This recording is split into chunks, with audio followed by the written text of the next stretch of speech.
So today we're going to look at centre of mass. It's nothing particularly complicated, but you do need to know about it. Nothing too hard though. So the centre of mass. If you have a look at, say, someone like this gymnast, all right, she manages to balance on this very narrow beam, and that's because she has learned how to position her weight and particularly something called a centre of mass. Okay, so every particle in your body has a small gravitational force acting on it, and those forces act like a single force pulling at one point, or it appears to pull at just one point. Okay, and that single force is called your weight. The point at which all your weight seems to act is called your centre of mass.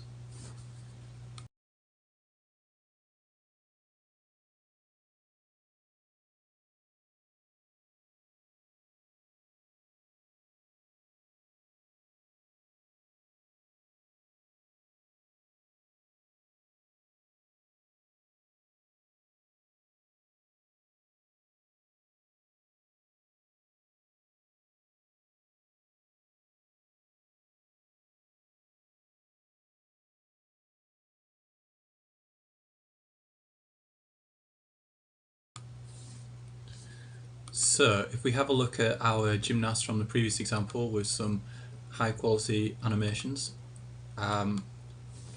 looks so natural.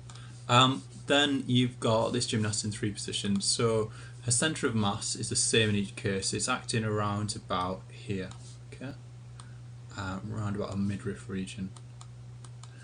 What we do is we then draw on a line, and the line is something called the centre, the line of action, okay, and it'll act down from the centre of mass straight towards the ground or the earth.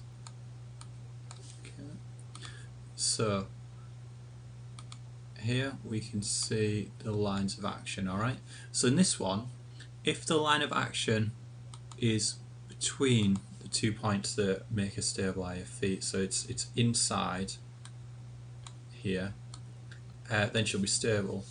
If it's outside, okay, so it's outside here, in which case this is she'll topple over, okay, so there'll be a turning force on her, and in this case she'd be right on the edge, she'd be right on like what we call the tipping point, and if she moved slightly this way she would fall, if she moved slightly that way she'd be stable.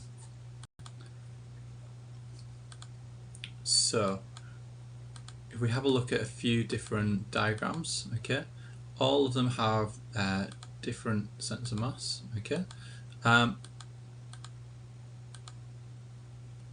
So if we have a look at the truck has a reasonably high centre of mass. If you took something like a double-decker bus, which is potentially one of the most unstable, okay, it would have, that's a really good diagram, it would have a very high centre of mass, okay. So the truck is stable because it's got quite a wide, what we call a wheelbase, okay.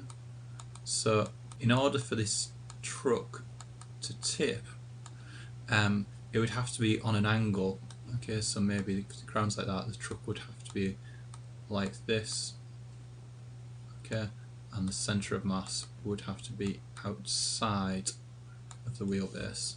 The F1 car has to be incredibly stable, and it has got a very low centre of mass and a very wide wheelbase, so you can imagine this would be very, very hard to tip.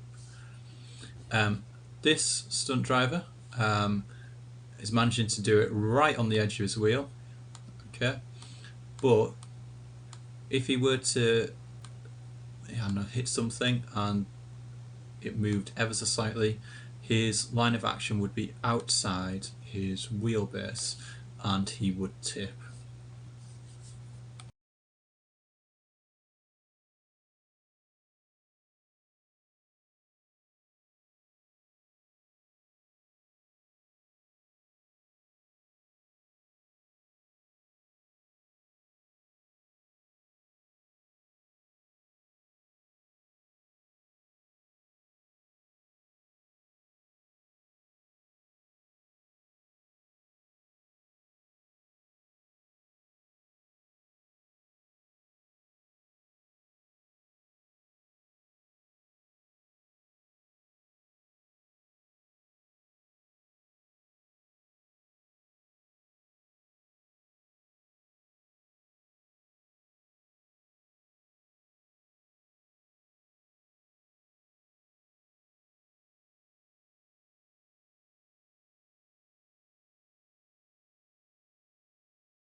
So to determine centre of mass, if you've got what we'd call a regular object, okay, it's very, very easy. Okay, it's lines of symmetry, and then where the lines of symmetry cross is the centre of mass.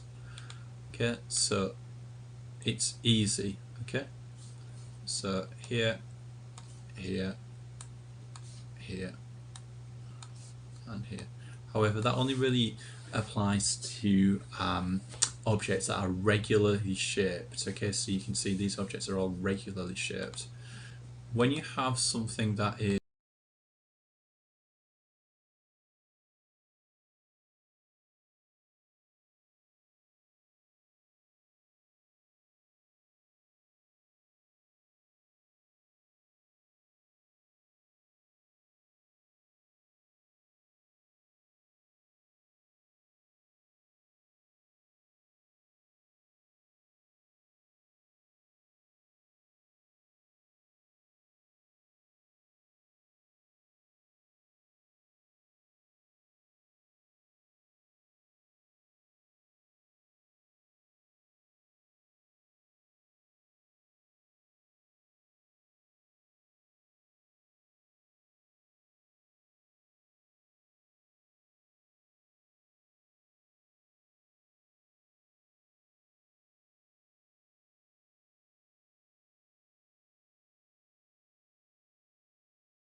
irregularly shaped, for example, these shapes, okay, you cannot draw on lines of symmetry, they're not symmetrical.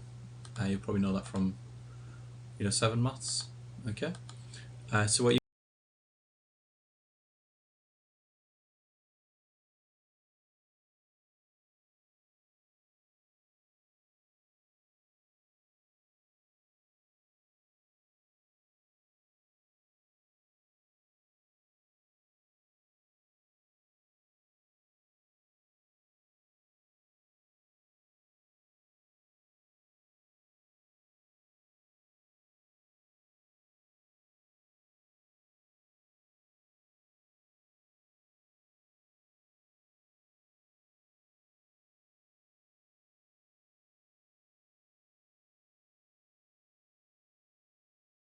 you've got to do is you've got to set up an experiment to determine the centre of mass.